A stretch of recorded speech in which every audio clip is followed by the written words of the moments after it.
Hello everyone, welcome to scholar solution. मैं हूं आपका दोस्त इलियास सर और आज के इस वीडियो में हम बात करेंगे एसएससी बोर्ड एग्जामिनेशन 2024 से मैथमेटिक्स पार्ट 1 के पेपर के बारे में।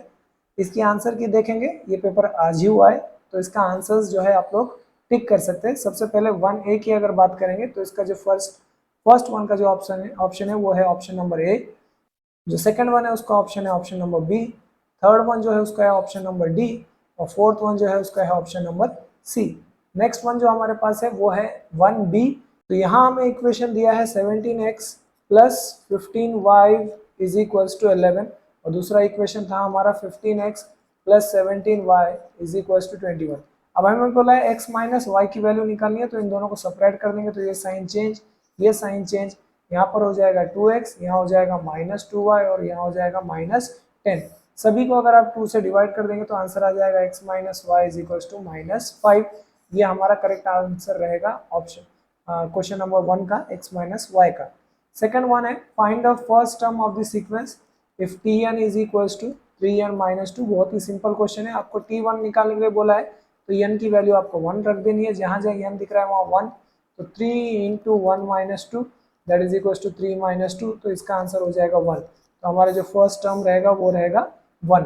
नेक्स्ट थर्ड वन में बोला है कि फेस वैल्यू जो एक शेयर की है वो है 100 और मार्केट वैल्यू जो शेयर की है वो है 150 और रेट ऑफ ब्रोकरेज जो बोला है, रेट ऑफ ब्रोकरेज वो है 2%। हमें बोला है ब्रोकरेज कितना है, तो brokerage is equals to rate of brokerage into MV.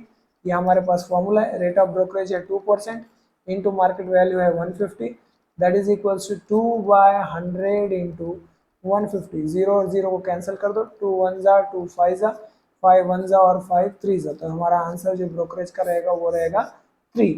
Next है फोर्थ वन। यहाँ पे जो नंबर ऑफ डिजिट्स हमारे पास है वो है 2 3 और 5 और हमें बोला है 2 डिजिट नंबर बनाने के लिए और उसके सैंपल स्पेस। तो 2 डिजिट नंबर पहले अगर 2 से बनाते तो वो हो जाएंगे 23 और 25, रिपीट नहीं हो सकता इसलिए हम 22 नहीं ले रहे। दूसरा अगर 3 से बनाएंगे तो हो जाएंगे 32 और 35 और 5 से बनाए जाएंगे वो हो जाएगा 52 एंड 55। सिर्फ सैंपल स्पेस बोला है, नंबर ऑफ सैंपल पॉइंट्स नहीं बोला है। तो अगर किसी ने नंबर ऑफ सैंपल पॉइंट्स लिख भी दिए हैं 6 तो कोई फर्क नहीं पड़ेगा, या ना भी लिखो तो चलेगा क्योंकि पूछा नहीं है। नेक्स्ट है हमारा क्वेश्चन नंबर 2A। यहाँ पर जो फर्स्ट वन एक्टिविटी है वहाँ पे बोला if 0,2 is the solution of this equation then find the value of k। तो k की वैल्यू फाइंड आउट करना है। तो x की जगह हम लिख देंगे 0, y की जगह लिख देंगे 2। तो x is equal to 0, y is equal to 2। So 2 into हमारे पास इक्वेशन है 2x plus 3y is equal to k। So 2x यानी x की जगह लिखना है 0, y की जगह ऑलरेडी 2 दिया है हमें, ठीक है। तो 2 इंटू 0 इज 0, 3 टू 6 ये भी दिया है, 0 प्लस 6 विल बी 6, k की वैल्यू हो जाएगी हमारी 6। नेक्स्ट है हमारा if alpha is equal to 2 beta is equal to 5 if 2 and 5 are the roots of the quadratic equation. Roots होते हैं अल्फा और बीटा, तो अल्फा की वैल्यू 2, बीटा की वैल्यू 5 जो कि ऑलरेडी हमें दिया है। तो हमें एक क्वाड्रेटिक इक्वेशन बनाना है। तो फॉर्मूला तो हमें पता है x square minus alpha plus beta x plus alpha beta is equal to 0। तो x square minus 2 plus dash, तो 2 प्लस हो जाएगा हमारा 5 एंड 2 इंटू 5, तो 2 प्लस 5 हो जाएगा 7 और 2 5 हो जाएगा 10। So x square minus 7x plus 10 is equal to 0। ये रहेगी हमारी क्वाड्रेटिक इक्वेशन। सेकेंड वन में जो एक्टिविटी बोला है यहाँ पर 2 कॉइन्स टॉस किए गए हैं। फर्स्ट इवेंट हमारा to get at least 1 head, second event है हमारा टू गेट नो हेड। पहले तो सैंपल स्पेस निकालेंगे, तो सैंपल स्पेस हो जाएगा HH, HT, TH और लास्ट में हो जाएगा TT। तो यहाँ पर हमें बोला है to get at least 1 head, 1 head यानी कम से कम एक आना चाहिए। तो ज़्यादा से ज़्यादा कितने भी आ सकते हैं, तो ये हो जाएगा H, to get no head तो यहाँ पर हो जाएगा T, बस यही हमारा आंसर है। नेक्स्ट हमारे पास दिया है 2B। यहाँ पर हमें बोला है कि ABCD एक रेक्टेंगल है, रेक्टेंगल के अपोजिट साइड जो है वो इक्वल होते हैं, हमें पता होता है, ठीक है। हमें बोला है कि इस फिगर से जो है हमें इस तरह के इक्वेशन बनाना है ax plus b y is equal to c के फॉर्म में। तो ये जो AB और CD रहेगा, AB segment AB is equals to segment CD because opposite side of a rectangle are always equals, ठीक है। या फिर आप अगर आपको ऐसे लिखना है कि CD is equals to AB तो वैसे भी आप लिख सकते हो, कोई प्रॉब्लम नहीं। CD is AB दोनों का मतलब एक ही है। So 4x minus y CD की वैल्यू है, AB की वैल्यू है 2x plus y is equals to 8।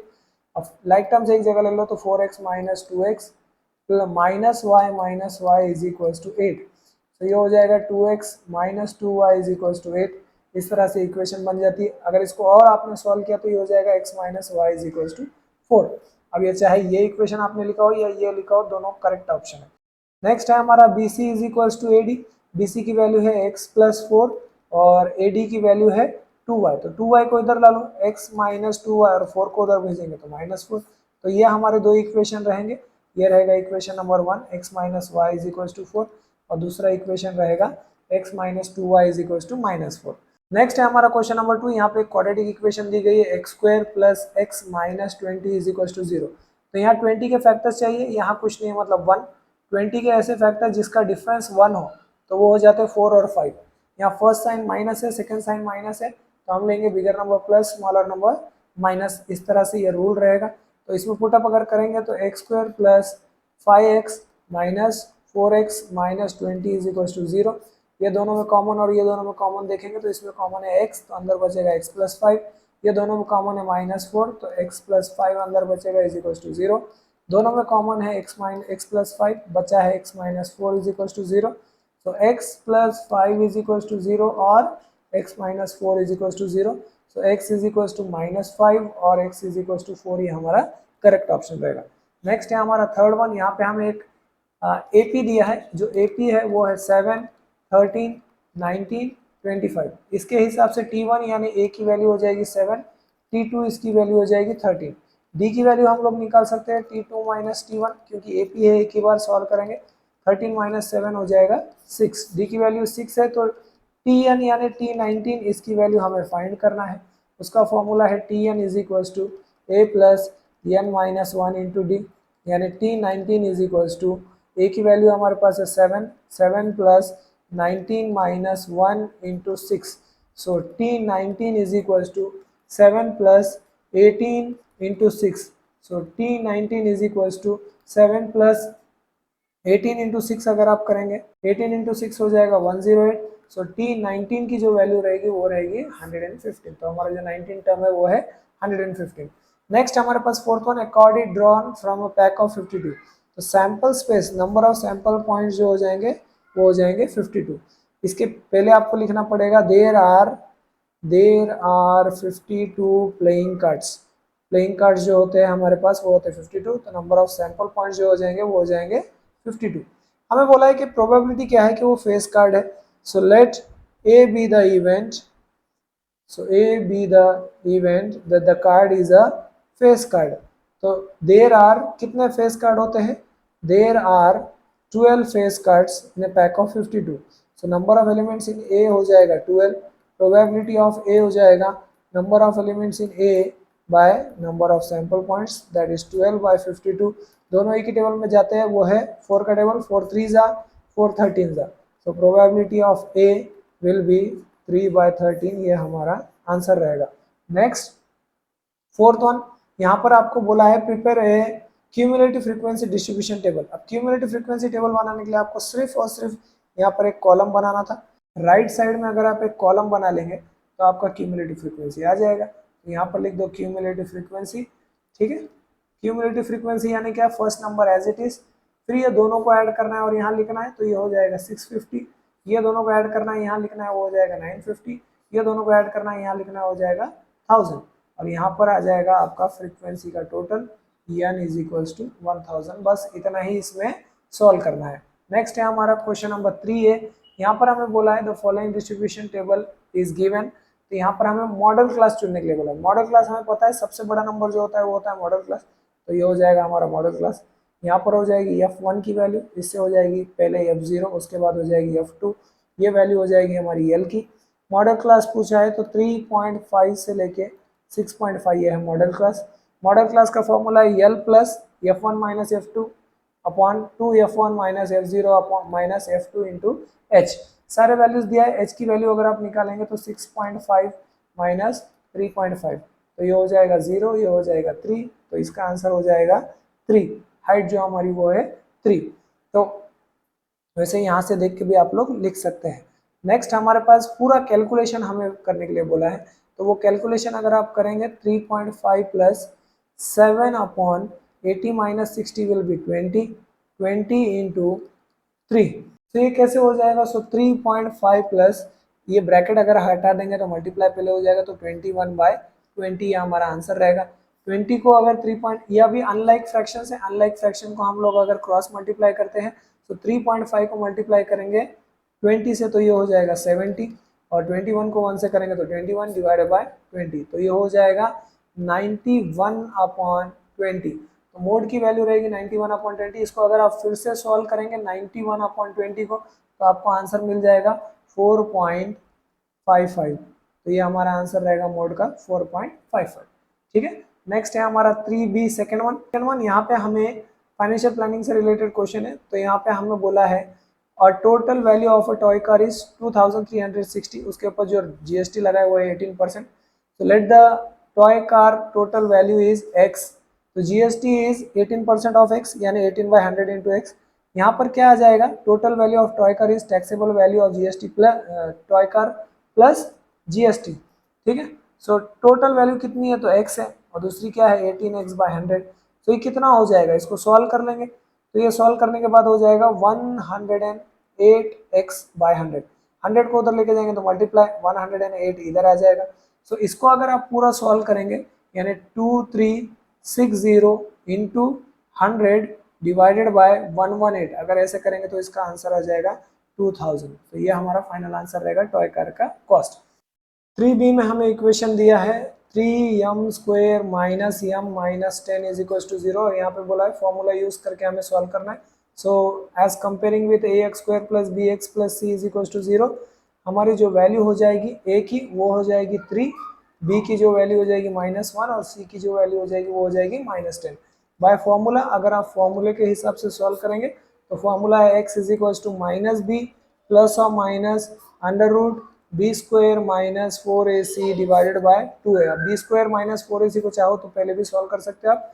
-1 plus √b² यानी -1 का स्क्वायर माइनस 4 इंटू 3 इंटू -10, ये सारे वैल्यूज है, डिवाइडेड बाय 2 इंटू 3 आ जाएगा। तो अब इसको अगर हम सॉल्व करेंगे तो ये माइनस इंटू माइनस हो जाएगा प्लस, प्लस और माइनस अंदर बचेगा 1 प्लस 120 डिवाइडेड बाय 6। 120 प्लस 1 हो जाएगा 121, और 121 का जो स्क्वायर रूट होता है वो होता है 11।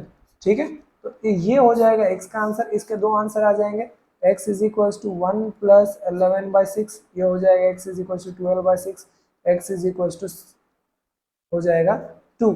और दूसरा अगर हम सॉल्व करेंगे तो x is equal to 1 minus 11/6 that is equal to -10/6, इसका आंसर आ जाएगा -5/3। तो x के दो आंसर आ जाएंगे 2 और -5/3। सो क्वेश्चन नंबर सेकंड की अगर बात करेंगे तो यहाँ पे बोला है solve the following equation by Cramer's rule.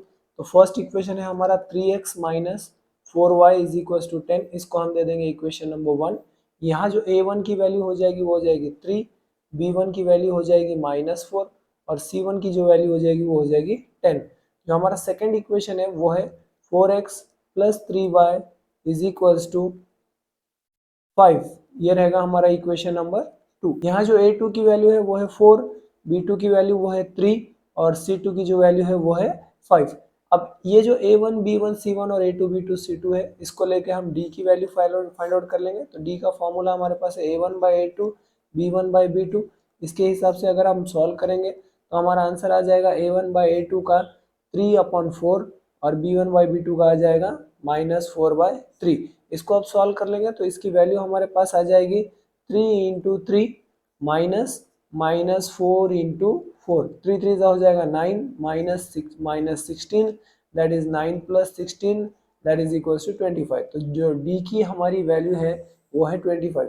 dx निकालेंगे, dx is equal to c1/c2 b1/b2। अब c1/c2 की वैल्यू क्या है हमारे पास, तो वो है 10/5, b1/b2 की है -4/3। इसको अगर सॉल्व करेंगे तो ये हो जाएगा 10 इंटू 3, इसको डायरेक्ट भी आप लिख सकते हो चाहो तो 30 माइनस 20, क्योंकि -4 इंटू 5 हो जाएगा -20। तो इसको अगर सॉल्व करेंगे तो 30 plus 20 that is equal to 50। तो dx की वैल्यू है 50। dy निकालेंगे, dy is equal to a1/a2 c1/c2 that is equal to a1/a2 की वैल्यू है हमारे पास 3/4, c1/c2 की हो जाएगा 10/5। तो ये हो जाएगा 15 minus 40 that will come as -25। तो dy की वैल्यू है -25, x की वैल्यू निकालेंगे that is dx by D that is equals to 50/25 that is equals to 2, और y की वैल्यू अगर निकालेंगे तो ये हो जाएगा dy बाई डी यानी -25/25 दैट इज इक्वल्स टू -1। तो यानी सोल्यूशन जो है हमारा x, y का वो है 2 और -1। थर्ड वन में हमें बोला है 50 shares of face value 10 way purchase of market value 25। तो यहाँ पर जो फेस वैल्यू हमारा वो है 10, मार्केट वैल्यू जो है हमारा वो है 25, और नंबर ऑफ शेयर्स जो है हमारे पास वो है हमारे पास 50। उसके बाद बोला है rate of dividend. Rate of dividend की अगर हम बात करेंगे तो रेट ऑफ डिविडेंड हमें दिया है 30%। हमें कुछ चीज़ें बोला है कि सम इन्वेस्टेड कितना है। तो जो सम इन्वेस्टेड होगा, जो हमें फर्स्ट वन पूछा है, तो sum invested is equals to number of shares, जितने शेयर्स है हमारे पास उसको हम मल्टीप्लाई कर देंगे मार्केट वैल्यू से। नंबर ऑफ शेयर्स हमारे पास है 50 और मार्केट वैल्यू हमारे पास 25, तो ये हो जाएगा 1250 हमारा सम इन्वेस्टेड और फर्स्ट वन का आंसर। इसको हम दे देंगे इक्वेशन नंबर 1। नेक्स्ट हमें पूछा है सेकेंड वन में what is the dividend receive. तो डिविडेंड रिसीव के लिए डिविडेंड पर शेयर निकालना पड़ेगा। सो डिविडेंड पर शेयर कैसे निकालेंगे, वो हो जाएगा डिविडेंड परसेंटेज इनटू एफवी। तो डिविडेंड परसेंटेज हमारे पास है 30% इंटू एफवी है 10। सो 30% यानी 30/100 इंटू 10, 0 आप लोग कैंसिल कर देंगे तो डिविडेंड पर शेयर हमारा बचा है वो हो जाएगा 3 रुपीज। यह हर शेयर पे हमें मिल रहा है। तो डिविडेंड रिसीव कितना रहेगा, डिविडेंड रिसीव को अपन डिविडेंड इनकम भी बोल सकते हैं। तो यहाँ पर अपन डिविडेंड इनकम लिख देंगे। Dividend income is equals to dividend per share, हर शेयर पे आपको जितना मिला है इनटू नंबर ऑफ शेयर्स। अब नंबर ऑफ शेयर्स कितने हैं आपके पास, तो नंबर ऑफ शेयर्स आपके पास है 50। सो 50 इंटू 3 कर देंगे तो ये हो जाएगा 150। ये हो जाएगा हमारा डिविडेंड इनकम। थर्ड वन अलग से कर लेते हैं सॉल्व, रेट ऑफ रिटर्न। तो रेट ऑफ रिटर्न कैसे निकालेंगे, तो dividend income divided by sum invested into 100। Dividend income हमारा आया था 150, सम हमने जो इन्वेस्ट किया था वो था 1250 इंटू 100। यहाँ से 0 और 0 कैंसिल कर देंगे तो हमारा आंसर बचेगा 1500 डिवाइडेड बाय 125। इसको सॉल्व करेंगे तो आपको आंसर मिलना चाहिए 12। ये रहेगा हमारा rate of return that is equals to 12%। पूछा है one coin and one die are thrown simultaneously, find the probability of the event। ठीक है, वन कॉइन और वन डाई अगर थ्रो करते हैं तो सैंपल स्पेस क्या क्या आ जाएंगे, सबसे पहले तो वो निकालते हैं। तो h के साथ लेंगे तो h,1 यानी h1, h2, h3, h4 और h5 एंड h6, ये हो जाएंगे h के साथ। t1, t2, t3, t4, T5 and T6 ये हो जाएंगे हमारे T के साथ। तो नंबर ऑफ सैंपल पॉइंट्स अगर बात करेंगे तो वो हो जाएंगे 12। हमें फर्स्ट वन में बोला है to get head and a prime number. So इसका ले लेते हैं इवेंट ए। इवेंट ए जो है हमारा हेड और प्राइम नंबर है, तो हेड वाले देखना है सिर्फ हेड और prime number. Prime number start होते हैं 2 से, 2, 3, 5, ये रहेंगे हमारे हेड और प्राइम नंबर से। h,2, h,3, h,5। तो कितने हो गए इसमें एलिमेंट्स, तो इसमें एलिमेंट्स हो गए हमारे पास number of elements in A is equals to 3। Probability of A is equals to number of elements in A by number of sample points that is 3/12 that is 1/4। B event ले लेते हैं हम लोग tail और odd number का। Odd number होते हैं 1 से 1, 3, 5, ये है odd number with tails. So T1, T3 and T5 ये हमारे रहेंगे tail and odd number. therefore number of elements in B will be also be 3। probability of B is equals to number of elements in B by number of sample points that is again 3/12 that is equals to 1/4। ये हमारा answer रहेगा fourth one का। Next beat number 4 की तरफ चलते हैं। ये भी बहुत इजी क्वेश्चन था, हर बार हार्ड आता है, इस बार बहुत इजी दिया था। A tank can fill by 2 taps in 6 hours। The smaller tap alone takes 5 hours more than the bigger tap। तो हमें बोलना है find the time required by each tap to fill the tank। यहाँ जो information है वो smaller tap के बारे में है, लार्जर टैप के बारे में कोई इन्फॉर्मेशन नहीं है। So let the time taken by larger tap is x hours। जो लार्जर टैप है सपोज वो x hours ले रहा है, therefore the time taken by smaller tab will be, इससे 5 आवर्स ज्यादा लग रहे हैं तो यानी x प्लस 5 आवर्स हो जाएंगे। ठीक है, ये हो जाएगा हमारा लार्जर टैप और स्मॉलर टैप का टाइम। उसके बाद हमें क्या बोला है, उसके बाद बोला है find the time required by each tap to fill the tank separately. ठीक है, सो in 1 hour the larger tap can fill 1/x part of the tank. ठीक है, एक एक टैंक को भरने के लिए लार्जर टैप जो है 1/x टाइम लेगा। And in 1 hour the smaller tap can take, या the smaller tap can fill 1/x plus 5 part of the tank. ठीक है, ये हो गया स्मॉलर टैप का। दोनों मिलके in 1 hour both the taps together can fill 1/6 part of the tank. तो इसको अगर कंडीशन में हम लोग पुटअप करते हैं, so from the given condition, condition क्या बोला है हमें, कंडीशन ये बोला है कि दोनों मिलके भरेंगे तो 6 आवर्स लग जाएंगे। यानी 1/x plus 1/x plus 5 is equals to 1/6। इसको आप ब्रैकेट दे दीजिए, आप क्रॉस मल्टीप्लाई कर दीजिए तो ये हो जाएगा x plus 5 plus x upon x square plus 5x is equal to 1/6। ये हो जाएगा 2x plus 5 upon x square plus 5x is equal to 1/6। Cross multiply कर देंगे तो x square plus 5x is equal to 12x plus 30। 12x को इधर ला लो तो x square plus 5x minus 12x minus 30 is equal to 0। So x square minus 7x minus 30 is equal to 0। अब 30 के ऐसे फैक्टर्स चाहिए जिसका आंसर 7 आए, तो वो हो जाएगा 10 और 12, first sign minus second sign minus, तो bigger number minus smaller number plus. So x square minus 10x plus 3x minus 30 is equal to 0। ये दोनों में कॉमन अगर आप देखते हैं तो वो हो जाएगा x, तो x माइनस 10, ये दोनों में कॉमन हो जाएगा 3x minus 10 is equal to 0। आगे अगर सॉल्व करेंगे तो ये वैसे हो जाएगा x माइनस 10 और दूसरा ब्रैकेट हमारा हो जाएगा x plus 3 is equal to 0। So x minus 10 is equals to 0 or x plus 3 is equals to 0. So x is equals to 10 or x is equals to minus 3. The time cannot be negative. Therefore, the time taken by the larger tap is equals to 10 and time taken by the smaller tap जो था हमारा वो था x plus 5 that is equals to 10 plus 5 that is equals to 15 hours. तो जो larger tap है उसको 10 hours लग रहे हैं और जो smaller tap है उसको 15 hours लग रहे हैं। ये हमारा फर्स्ट वन का आंसर है। तो यहाँ हमें बोला है the following table shows the classification of percentage of mark of students and the number of students. Draw frequency polygon without drawing the histogram. तो हिस्टोग्राम हमें ड्रॉ नहीं करना है, सिर्फ फ्रीक्वेंसी पॉलीगॉन ड्रॉ करना है। तो फ्रीक्वेंसी पॉलीगॉन ड्रॉ करने के लिए हमें पता है कि जितने भी क्लासेस हमें दिए उससे पहले और उसके बाद में हमें एक क्लास ऐड करनी होती है। तो इससे पहले वाला क्लास हो जाएगा 0 to 20, इसकी फ्रीक्वेंसी भी हो जाएगी 0, और इसके बाद वाला क्लास हो जाएगा 100 to 80 और इसकी भी जो फ्रीक्वेंसी हो जाएगी वो है 0।